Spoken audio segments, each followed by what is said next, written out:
여러분 반갑습니다. 프리덤 경제입니다. 최근 원전 관련된 주가들이 정말 높게 치솟아 오르면서 많은 분들이 좀 궁금해하신 것 같습니다. 이 원전과 관련된 이 상승의 흐름이 언제까지 갈 것이냐, 단순히 짧은 흐름으로 끝날 것이냐, 좀 더 길게 갈 것이냐, 이런 부분을 좀 궁금해하시는 것 같습니다. 일단 저는 올 가을까지는 이 원전의 흐름이 좀 이어지지 않을까라는 생각을 하고 있는데요. 오늘 영상에서 전반적인 이 시장의 흐름을 한번 살펴보시면 좋을 것 같습니다. 현 정부가 탈원전을 완전히 폐기했다고 이제 선언했다라고 합니다. 물론 이제 이 이야기는 얼마 전부터 계속 나왔던 건데 이번에 이제 완전 폐기를 선언했다라고 하죠. 그래서 이번 전기보원에서 원전 3기를 추가하기로 했고, 그리고 이제 SMR 소형 원자로를 1기 추가하기로 했습니다. 사실상 이제 전력의 원전이라는 것을 완전히 포함을 시켰는데요. 저는 사실 국내에서 탈원전을 한 것보다 더 중요한 게 있다고 생각합니다. 그게 바로 유럽연합이에요. 미국이야 뭐 이미 원전으로 턴을 한 것은 다들 아시겠지만, 유럽은 현재 어떤 상황이냐, 이게 유럽연합이 어떤 움직임을 보이냐가 정말 중요한 거거든요. 이번 그 EU에서 탄소 중립 산업법이라는 최종안에 원전이라는 것을 혜택 대상으로 최종안을 이제 채택을 했습니다. 이게 굉장히 중요한 내용이거든요. 이게 뭐냐면 지금 전략적 탄소 중립 기술을 이제 별도로 이제 지정을 해서 보조금 지급, 요건 완화 등의 어떤 혜택을 지원하는 건데, 여기에는 이제 기존의 녹색 산업으로 분류가 돼 있었던 태양광, 배터리, 뭐 탄소 포집 이런 것들만 들어가 있었는데, 이번에 여기에 핵분열, 에너지 등 원자력 발전 관련 기술도 같이 포함을 시켰다는 거예요. 근데 이거는 정말 중요한 내용입니다. 자, 왜냐하면 이 탈원전을 먼저 갔던 게 유럽이에요. 그래서 유럽은 과거부터 이미 원전에 대해서 안 좋게 생각했고, 녹색 에너지를 가장 먼저 추진했던 국가들이잖아요. 근데 이게 뭐 특정 뭐 어떤 프랑스 같이 원전에 많이 의존하는 국가들이 뭐 진행하는 게 아니고, EU라는 연합체에서 이거를 지금 승인을 한 거죠. 이거는 나머지 국가들도 이제 어느 정도 합의가 됐다라는 건데, 이게 불과 2년 전만 하더라도 이야기가 완전 달랐습니다. 당시 유럽연합은 이 원전을 녹색 에너지로 분류하는 것에서는 굉장히 반대가 많았습니다. 그래서 처음에 이제 녹색 에너지에 원전을 넣냐 안 넣냐 이 얘기가 나왔는데, 이거에 대한 1차 그 초안이 나왔을 때 반대가 정말 많았어요. 그래서 원전은 여기에 포함이 되지 못했습니다. 당연히 녹색 에너지는 뭐 우리가 알고 있는 태양광, 뭐 혹은 풍력, 해상 풍력 이런 것들이 이제 포함이 됐었던 건데, 이번에 이제 여기에 포함을 시켜준 거예요. 자, 정확히 얘기하면 이번에 이 녹색 산업 육성을 목표로 한 탄소 중립 산업법이라는 것에 원전을 포함을 시켜준 거죠.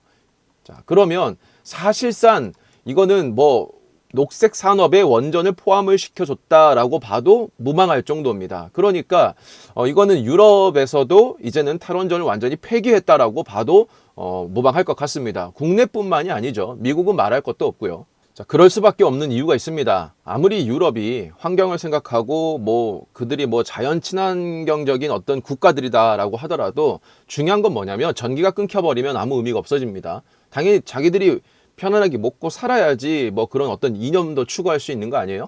지금 대만에서 전력 부족 사태가 굉장히 심각하다고 합니다. 근데 이게 지금 대만만의 문제가 아니에요.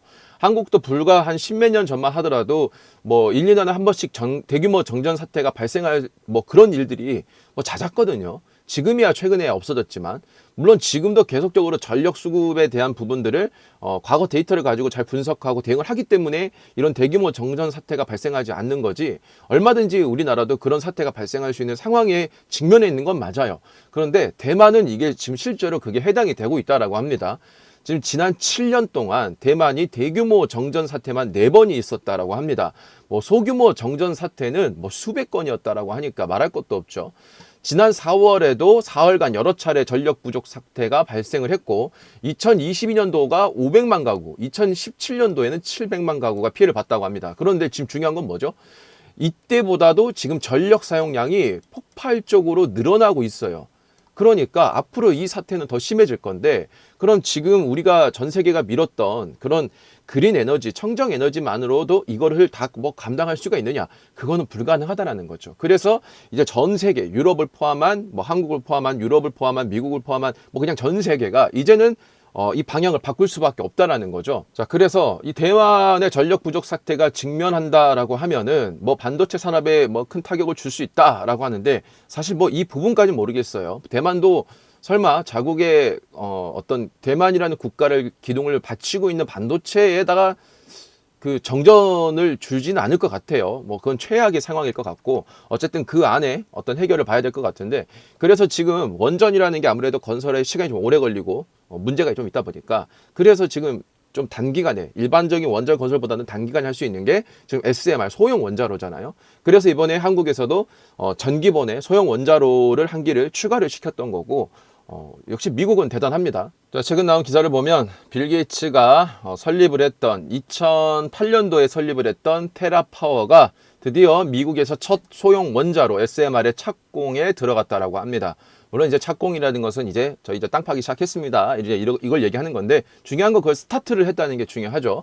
SMR이라는 게 불과 한 2년 전만 하더라도 이게 지금 뭐 기술이 있냐, 이건 불가능하다, 당장 뭐 몇 년 안으로도 이걸 해결할 수 있는 뭐 어떤 기술력은 없다, 이렇게 얘기를 했는데 벌써 이걸 착공할 정도예요. 지금 그 사이에 기술력은 정말 빠르게 증가를 하고 있고, 특히나 한국도 여기에는 굉장히 진심으로 좀 다가가고 있는 것 같습니다. SMR이 이제 10년, 20년 뒤에는 406조 원의 시장으로 커진다라고 했는데, 사실 이 규모가 얼마가 될지는 뭐 정확히는 알 수가 없겠죠. 하지만 중요한 건 뭐냐면, 이제 원전에서 요게 SMR이라는 진짜 실현 가능성이 있는 걸로 좀 바뀌었다. 원전은 진행은 하지만 어떻게 보면은 시간이 좀 오래 걸리기 때문에 그 사이에 천연가스, 뭐 태양광, 그리고 수력, 이런 것들이 계속 이제 같이 증가를 하면서 SMR이 바로 원전과 이 그린 에너지 사이에 이제 들어가서 전력을 보충하지 않을까라는 이제 생각을 하고 있습니다. 그래서 지금 미국과 중국, 유럽 등이 80여 종의 개발을 진행하고 있고, 한수원도 2034년까지 이제 모듈 운영하겠다라고 했으니까 이제 몇 년 남지 않았죠. 물론 이제 규제에 대한 개혁이 좀 필요하겠지만 이 부분은 뭐 차차 진행이 되겠죠. 그런데 중국은 2026년부터 정식으로 가동이 되는 세계 최초의 SMR 요거 링룽 1호 가동에 이제 앞두고 있다라고 하고요. 우리나라 역시 지금 2035년부터는 SMR 한 기를 상용화할 계획이다. 뭐 얼마 남지 않았죠. 한 10년 정도밖에 남지 않았는데 이 시간은 훨씬 더 빨라질 수가 있습니다. 기술의 혁신이라는 것은 원래 좀 처음에 계획은 좀 길게 잡습니다. 그러다가 이 기술이 빨리빨리 진행이 되면서 실현 가능성이 높아진다라고 하면 이걸 빨리빨리 땡겨와서 그게 진행이 좀 빨라지는 거지, 실제로 이게 뭐 10년씩 걸리거나 하는 경우는 그렇게 많지는 않은 것 같습니다. 자, 어쨌든 당장 원전과 관련된 이 주식들의 흐름에서 중요한 거는 이번 달 말 정도에 이제 어떤 결과가 나올 수가 있을 것 같은데, 체코 원전에 대한 수주를 우리나라가 할 수 있느냐, 요거죠. 30조라는 어떤 천문학적인 규모의 이거를 까올 수 있느냐, 이게 중요한데, 지금 프랑스랑 2파전을 하고 있거든요. 근데 지금 프랑스가 뭐 유리하다는 얘기도 있고 한국이 유리하다는 얘기도 있던데 어쩐 건 잘 모르겠습니다. 하지만 지금 우리나라가 2021년 기준으로 봤을 때 원전의 건설 단가는 킬로와트당 3,571달러. 네, 프랑스가 7,931달러로 거의 2배가 차이 납니다. 지금 앞으로 전력이 어마어마하게 많이 필요한 상황에서 이 전력 비용이 어떻게 보면 기업의 영업이익과도 큰 상관이 있거든요. 그런데 지금 이 원전 건설 단가가 이렇게 비싸다? 그거는 어떻게 보면 원전을 건설하려고 하는 국가 입장에서는 상당히 중요한 내용이 될 수 있을 것 같습니다. 그러니까 우리나라가 그만큼 건설 단가가 좋고 어떤 공기 지연과 같은 문제에 있어서도 한국이 좀 더 빠르다 보니까 지금 한국이 충분히 가능성이 있다라고 보고 있는데, 이게 만약에 진행이 된다라고 하면은 가을까지도 충분히 이런 흐름은 이어질 것 같습니다. 왜냐하면 특히 올 여름은 역대급으로 더운 여름이다라고 하니까 분명히 전력 부족에 대한 이야기들이 계속 튀어나올 거예요.